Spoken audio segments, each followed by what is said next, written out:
Good morning, Huntley High School. I'm Leah Salino. And I'm Will Mize. Today is Friday, February 10th, 2023. And you're watching this week's episode of Raider Nation News.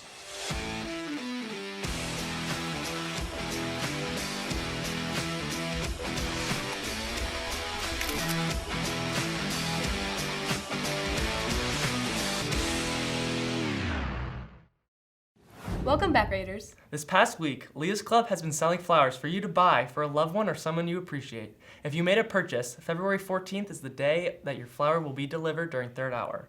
All of the proceeds will go to the JDFR organization. The chemistry between two people and the love they develop has been explored by researchers around the world for many years. We asked chemistry teacher Chris Klein to provide a visual of what happens to a heart when it falls in love. What's up, Red Raiders? Happy Valentine's Day. What better way to spend Valentine's Day than sharing something you love? For me, it's chemistry. So we're going to show you guys today a way that you can incorporate science into a holiday like Valentine's Day. We're going to be making heart-shaped crystals.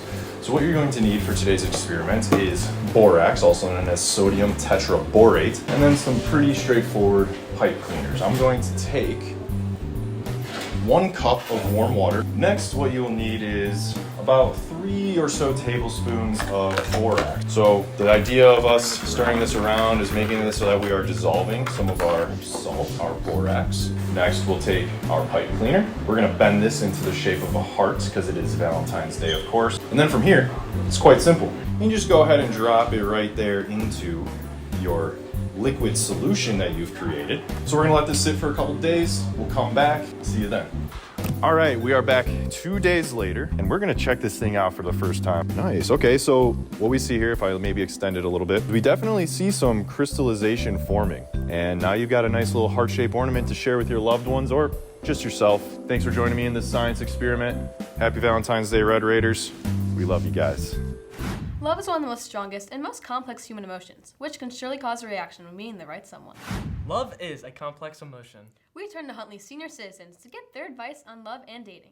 What advice could you give the younger generation watching about dating or the key to a long-lasting relationship?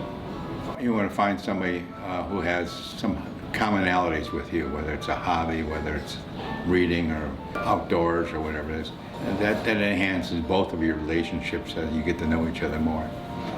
Don't be in a hurry.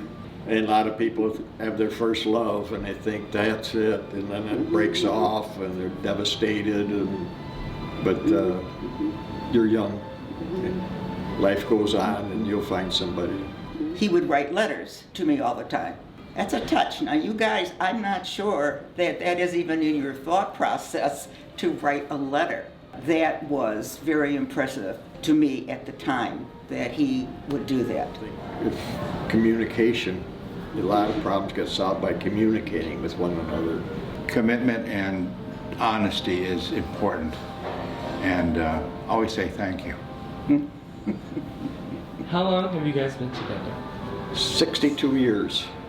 I've been married 31 years, and she is the other 31 years. Oh, we're married 62 years, but we started dating as when I was a junior in high school. Thank you, Huntley seniors, for sharing your wisdom. Whether you choose to take this advice or not, the important thing is to follow your heart and find what works best for you. While February might bring thoughts of romantic love to some, others may be thinking about their love for football, and in return, brotherly love. Yes, this Sunday marks the biggest event of the year for football fans. An estimated 100 million fans will tune in to watch the big game, where brothers Travis and Jason Kelsey are set to become the first pair of brothers to play each other.